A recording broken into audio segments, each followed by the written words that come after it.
নেতৃবৃন্দ এখানে রয়েছেন যথাক্রমে বিএনপি চেয়ারপারসনের উপদেষ্টা কাউন্সিলের সদস্য আফরোজা খানম রীতা, উপস্থিত রয়েছেন অ্যাডভোকেট আব্দুল সালাম আজাদ যুগ্ম মহাসচিব, উপস্থিত রয়েছেন রাশিদুজ্জামান মিল্লাত আমাদের কোষাধ্যক্ষ এবং আমাদের এই কমিটির সদস্য সচিব, উপস্থিত রয়েছেন এখানে মীর শরাফত আলী সপু স্বেচ্ছাসেবক বিষয়ক সম্পাদক এবং আরও জাতীয় নির্বাহী কমিটির নেতৃবৃন্দ, যুবদল, স্বেচ্ছাসেবক দলের, ছাত্র দলের নেতৃবৃন্দ, সবাইকে আন্তরিক প্রীতি জানাচ্ছি, শুভেচ্ছা জানাচ্ছি। আমাদের নেতৃবৃন্দ ইতিমধ্যে আপনাদেরকে আজকের যে আমাদের অনুষ্ঠানের যে তাৎপর্য বা অভীষ্ট লক্ষ্য কী সেটা তারা বলেছেন তাদের বক্তব্যের মধ্যে দিয়ে। আপনি ইতিমধ্যে সেটা জেনে গেছেন। আসলে দলের প্রাথমিক সদস্য পদ নবায়ন, আমরা নতুন সদস্য আমরা সংগ্রহ করছি না। 2017 সালের 1 জুলাই আমরা এর আগে সদস্য পদ প্রাথমিক সদস্য সংগ্রহের যে কর্মসূচি করেছিলাম একটি অনুষ্ঠানের মধ্যে দিয়ে, দেশনেত্রী বেগম খালেদা জিয়া প্রধান অতিথি ছিলেন, সেই অনুষ্ঠানের মধ্যে দিয়ে আমরা শুরু করেছিলাম, সেটাই শেষ। এরপরে আবার আমরা শুরু করেছি। ইতিমধ্যে এই বিষয়ে আপনারা উপস্থিত ছিলেন, গণমাধ্যমের সাংবাদিক ভাইরা গুলশান কার্যালয়ে। আজকে আমরা আনুষ্ঠানিকভাবে বিতরণের শুরু করব, সেই উপলক্ষে আপনাদের সামনে 2-4টি কথা বলেই আমরা এটা উদ্বোধন করব। আপনারা ইতিমধ্যেই শুনেছেন যে নবায়নের মূল লক্ষ্যটা কি। নবায়ন মানেই হচ্ছে যে যারা আগে আছেন তারাই তাদের সদস্য পদটি নবায়ন করবেন। তো সেই ক্ষেত্রে জেলার কাছ থেকে তারা সদস্য পদের যে ফর্ম আছে সেই ফর্মটা নেবেন, তাদের কাছে সেটা পূরণ করবেন। পূরণ করে তাদের কাছে 1 কপি থাকবে, 1 কপি জেলার কাছে থাকবে, আর 1 কপি আমাদের কেন্দ্রের জন্য ওনারা ওখান থেকে পাঠিয়ে দেবেন পরবর্তী পর্যায়ে। আমরা এবারে বিষয়টিকে খুব আধুনিক পর্যায়ে আমরা নিয়ে যেতে চাচ্ছি। সেটি হলো যে এটাকে আমরা ডিজিটালাইজড করা, যতটুকু সম্ভব এই তথ্যগুলো সংরক্ষণ করা আধুনিক প্রযুক্তির মাধ্যমে। এই বিষয়গুলো ক্রমান্বয়ে আমাদের পদক্ষেপগুলো গ্রহণ করা হবে। আর মূল বিষয়টা হলো যে এবারে আমরা এর আগে অনেক কেন্দ্রীয় নেতৃবৃন্দ যারা ছিলেন আমাদের জাতীয় পর্যায়ে, তাদেরকে আমরা দিয়েছি, বলা মাত্রই দিয়েছি, এবং এটা সংগ্রহ করার জন্য নানাভাবেই অনেক নেতৃবৃন্দ নিয়ে নিজের মতো করে সেগুলো করেছেন। কিন্তু এবারে আমরা জেলার বাইরে আমরা কাউকে দেব না। জেলা কমিটির প্রেসিডেন্ট, সেক্রেটারি অথবা আহ্বায়ক সদস্য সচিব তারা এসে নিয়ে যাবেন, অথবা তারা 2 জনে সই করে যাকে মনোনীত করবেন আমরা তার হাতে দিব। এর বাইরে আমরা দিব না। আর এছাড়াও আমরা জেলাগুলোকে কিছু নির্দেশনা আমরা দিব, তারা কিভাবে মানে তাদের যে অধীনস্থ যে ইউনিটগুলো আছে, থানা, উপজেলা, পৌরসভা, ইউনিয়ন, সেখানে কিভাবে তারা বিতরণ করবেন সে বিষয়েও দিক নির্দেশনা আমরা কেন্দ্র থেকে সেগুলো জানিয়ে দিব। এবং এই ক্ষেত্রে আমরা কিছু বিষয় আমরা উল্লেখ করেছি, যে কথাটি আমাদের সালাম ভাই এখানে বলেছে, যে আমরা প্রথমেই নবায়নের উদ্দেশ্যটাই হচ্ছে যে আমরা শুনতে পাই নানাভাবে নানা দিক থেকে ঢোকার চেষ্টা করছে, মানে আওয়ামী ফ্যাসিবাদের কীট পতঙ্গরা, এই কীট পতঙ্গরা যাতে ঢুকতে না পারে এই ব্যাপারে মানে খুব শক্ত নির্দেশনা আমরা জেলাগুলোকে আমরা দিচ্ছি যে তারা সতর্ক থাকবেন। এই কারণেই আমরা প্রথমে নবায়নের এই কার্যক্রমটা আমরা হাতে নিয়েছি। হ্যাঁ, আমরা এটা মানে প্রাইমারি মেম্বারশিপ ড্রাইভ সেটাতে না গিয়ে আমরা নবায়নটা নিয়েছি। যারা আগে আছেন তারাই যেন সেখানে থাকেন। যেমন ধরুন, যারা বিভিন্ন কারণে দল থেকে বহিষ্কার হয়েছেন বা অব্যাহতি পেয়েছেন, এরা কেউ নবায়ন করতে পারবে না, যদিও তাদের প্রাথমিক সদস্য পদ ছিল। কিন্তু আমরা তো বহিষ্কার যখন করি তখন প্রাথমিক সদস্য পদ থেকে সকল পর্যায়ের পদ থেকে আমরা বহিষ্কার করি। সুতরাং এরা সেই মানে প্রাথমিক সদস্য পদ হতে পারবেন না। এগুলো আমরা পরবর্তীতে জেলাকে আমরা জানিয়ে দেব। তো ঘটনাটা হলো যে এই হচ্ছে আমাদের মূল অবজেক্টিভ, এবং এর সাথে আরও হয়তো কিছু নির্দেশনা থাকবে যেটা স্পেসিফিকভাবে আমরা জেলার সভাপতি, সাধারণ সম্পাদক বা আহ্বায়ক সদস্যদেরকে আমরা এটা করতে চাই। কারণ আপনারা জানেন যে নানাভাবেই নানা দিক থেকে কোনো একটি ছোট ঘটনা বা ঘটনা না, বিএনপিকে মেলাইন করার জন্য, বিএনপিকে নানাভাবে কলঙ্কিত করার জন্য প্রচেষ্টা। একটা তো ফ্যাসিবাদের দোসররা তো আছেই, নানাভাবে নানা দিক থেকে তারা কাজ করছেন, প্রশাসনে, পুলিশে, তারপরে নানা জায়গায় তাদের অবস্থান রয়েছে। এমনকি মিডিয়াতেও একেবারে সবাই যে আন্দোলনের পক্ষে ছিলেন তা তো না, আপনারা সেটা নিজেরাও জানেন। সেখান থেকেও থাকতে পারে, মালিকগুলো তো অনেকেই ছিল ফ্যাসিবাদের একেবারে কট্টর সমর্থক।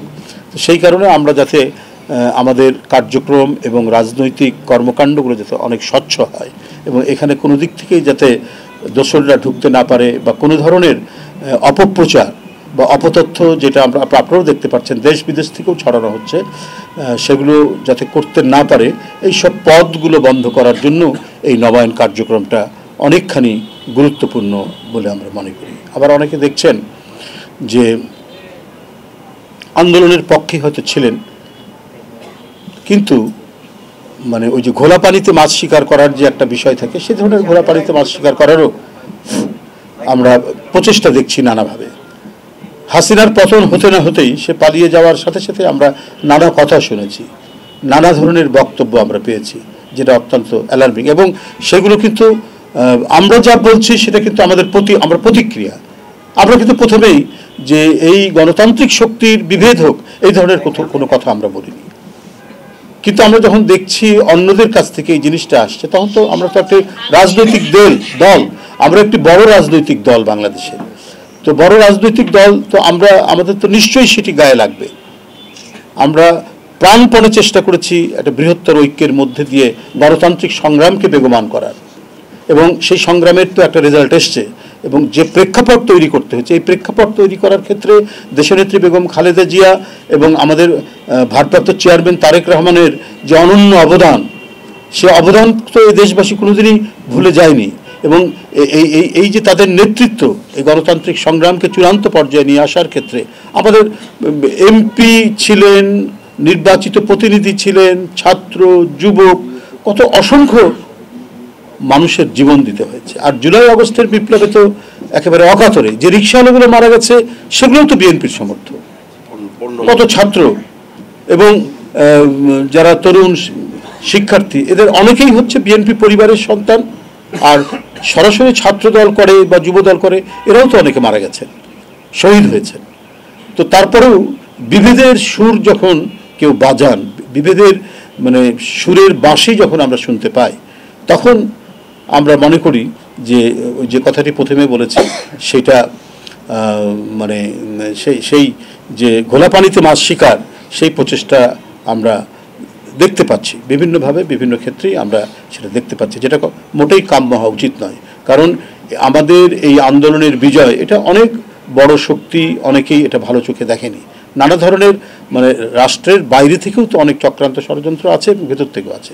কিন্তু ভেতরের শক্তিরা যখন তারা একটা অফ চান্স বলে একটা কথা আছে না, অফ চান্স নেওয়ার চেষ্টা করে, তখন সেইটা হয় সবচাইতে বড় ধরনের বিপজ্জনক। আজকে আপনারা দেখবেন যে দোসররা তো সব চলে যায়নি, প্রশাসনের মধ্যে আছে না, তারা তো নানাভাবে স্যাবোটেজ করছে, আমরা যার প্রমাণ দেখেছি। তারপরে বিভিন্ন ক্ষেত্রে আমরা যতটুকু সম্ভব, যতটুকু খবর পেয়েছি সেটা আপনাদের মাধ্যমে বলার চেষ্টা করেছি। কিন্তু হঠাৎ করে অন্তর্বর্তীকালীন সরকার, আপনার মনে আছে যে ভ্যাট এবং সম্পূরক শুল্ক বাড়িয়ে দিল। এটা এই তথাকথিত কি বলে যে তথাকথিত ফ্যাসিস্ট সরকারের যারা আমলা, এটা আমলাদের মাথা থেকে এই বুদ্ধি আসা ছাড়া অন্য কারো মাথা থেকে এই বুদ্ধি হবে না। মাউসি, এটা হচ্ছে মাধ্যমিক শিক্ষকদের একটা মানে সরকারি একটা শিক্ষা বিভাগের মধ্যে এটা একটা প্রতিষ্ঠান, একটা অধিদপ্তর। তারা নির্দেশনা দিলেন যে ছাত্ররা বা কেউ ইয়ে করতে পারবে না, রাষ্ট্র এবং সরকারের বিরুদ্ধে কথা বলতে পারবে না। আমি কথাগুলো যদিও বলেছি এর আগে, তারপরেও বলছি যে কেন বলতে পারবে না। রাষ্ট্রের বিরুদ্ধে বলা যাবে না, ঠিক আছে, রাষ্ট্রবিরোধী কাজ করা যাবে না, কিন্তু সরকারের বিরুদ্ধে বলা যাবে।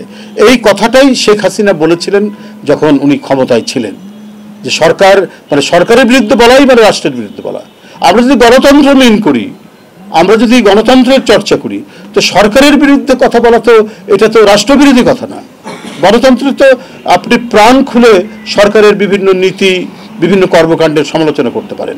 আবার সব সমালোচনায় যে সরকারের বিরুদ্ধে সরকার উৎখাতের তো তা না। অন্তর্বর্তীকালীন সরকারে তো আজকে আমরা যারা বিএনপি এবং এর অঙ্গ সংগঠন, আমাদেরও তো একটা ভূমিকা আছে, সমর্থন দেওয়া আছে, এবং আমরা এও বলছি তাদের কোনো কর্মকাণ্ডে যেন তারা মানে ব্যর্থ হোক, এটা বিএনপি চায় না, এটা দেশের জনগণও চায় না যে এরা কোনো ধরনের হোক, কোনো ধরনের ব্যর্থতার মধ্যে পড়ুক। কিন্তু আজকে দোসররা নানাভাবে নানা দিক থেকে তারা নানা ধরনের কাজ করছে। তো এই যে কাজগুলো করছে এটা তো বুঝতে হবে যে জনগণ খেয়ে পড়ে তারা বাঁচতে চায়, এবং বিপ্লবের সরকার সেটা প্রথমে নিশ্চিত করে। এই কারণে একটা ব্যাপক পরিবর্তন ঘটানো উচিত ছিল আপনার প্রশাসনে, পুলিশে, সর্বত্র। সেটা না করার কারণে এরা আজকে নানাভাবে নানা দিক থেকে তারা মানে বিভ্রান্ত তৈরি করা, সরকারের বিরুদ্ধে অপপ্রচারের বিভিন্ন কাজগুলো করছে। এদেরকে আইডেন্টিফাই করে তো কোনো ব্যবস্থাই আমরা দেখিনি, বরং আমরা দেখছি যে আমরা যারা এখনো অপোজিশন করছি, আমরা রাষ্ট্র ক্ষমতায় নেই, কিন্তু তারপরেও যেভাবে আমাদের দিকে বাক্যবাণ এবং তীর নিক্ষেপ করা হচ্ছে, এটা তো অত্যন্ত দুঃখজনক। আমরা বহু জায়গায় দেখতে পাচ্ছি, বহু মন্ত্রণালয় মনে হচ্ছে এটা যেন একটা কোনো একটি বিশেষ রাজনৈতিক দলের ছায়া সেখানে বেশি প্রসারিত, বেশি প্রলম্বিত। কেন এই বিষয়টি? আমরা ওই যে মঈনুদ্দিন ফখরুদ্দিনের সময় যে সরকার, ফখরুদ্দিনের যে সরকার, সেটাকে আমরা শুনেছি সেনা সমর্থিত সরকার। আর এখন কি আমরা এটাকে বলবো জামাত সমর্থিত সরকার? আপনারা যদি বিষয়টাকে নিয়ে যান, আমি দু একটা তথ্য প্রমাণের মধ্যে দিয়ে আপনারা বলতে চাই যে আমার সাথে রাজশাহী ইঞ্জিনিয়ারিং ইউনিভার্সিটি সেখানে একটি ছেলে ছাত্রদল করত, পরবর্তীতে সে তার মেধার মধ্যে দিয়ে সে শিক্ষা প্রকৌশল কি একটা আছে না অফিস, শিক্ষা প্রকৌশল কি, হ্যাঁ, সেখানে সে সুপারিনটেন্ডেন্ট ইঞ্জিনিয়ার। এবং দেখুন তাকে বলা হয়েছে যে তাকে প্রমোশন দেওয়া হবে সে যদি ওই আওয়ামী লীগের একটা শেখ মুজিবের নামে সংগঠন আছে না, বঙ্গবন্ধু পরিষদ, ওর যদি সদস্য হয়, সেটাও সে রিফিউজ করেছে। এখন সে মেধা তালিকায় 1 নম্বরে এবং সিরিয়ালে 1 নম্বরে, তাকে বাদ দিয়ে বিশেষ একটি রাজনৈতিক দলের 5 নম্বর থেকে নিয়ে এসে বসানো হয়েছে। সাভার মডেল কলেজে আওয়ামী লীগের সময় যিনি প্রিন্সিপাল ছিলেন, তিনি আগের প্রিন্সিপালকে সরিয়ে দিয়ে এতদিন কাজ করছেন। ঠিক আছে, সেখানে যাকে সরানো হয়েছিল তিনি দায়িত্ব নিয়েছেন, তিনি ওই বিশেষ রাজনৈতিক দলের লোক, এসেই বিএনপির 2 জন শিক্ষককে ওখান থেকে বাদ দিয়েছেন। তাহলে আমরা কি বলবো? এটা শিক্ষা মন্ত্রণালয় এবং স্বাস্থ্য, এই দুইটা যেন একেবারে পুরোপুরি একটি বিশেষ রাজনৈতিক দল তারা একেবারে তাদের নিয়ন্ত্রণের মধ্যে তারা নিয়েছেন। বড় বড় বিশ্ববিদ্যালয়গুলো আজকে আমরা দেখছি যে সেগুলো হচ্ছে তাদের নিয়ন্ত্রিত। অধিকাংশ ভাইস চ্যান্সেলর দেওয়া হয়েছে বড় বড় বিশ্ববিদ্যালয়গুলোতে তাদের লোক। কেন? একটা তো হচ্ছে যে একটা ইনস্টিটিউশনে আরে মানুষের চেতনা থাকলেও সেটা প্রকাশ করবে কেন? কিন্তু চেতনার যখন বহিঃপ্রকাশ দেখি, সেই চেতনার লোককে যখন আবার একটি প্রতিষ্ঠানের প্রধান বানানো হয়, তো সে তো কখনোই নিরপেক্ষভাবে কোনো কাজ করবে না। আমরা সেই পরিস্থিতি তৈরি হচ্ছে। ফলে অন্তর্বর্তীকালীন সরকার, এই সরকার তো নিশ্চয়ই তার কাম সব কিছুই হবে নিরপেক্ষ টাইপের, প্রত্যেক মানুষের সেখানে আস্থা থাকবে, এবং এটা আন্দোলনের সরকার, এটা বিপ্লবের সরকার, একটা মহা গণ অভ্যুত্থানের সরকার। এবং যারা এই গণ অভ্যুত্থানের অংশীজন, বিএনপি সহ অন্যান্য রাজনৈতিক দল, তারা তো এই সরকারের সফলতার উপরেই তারা গর্ব অনুভব করবে।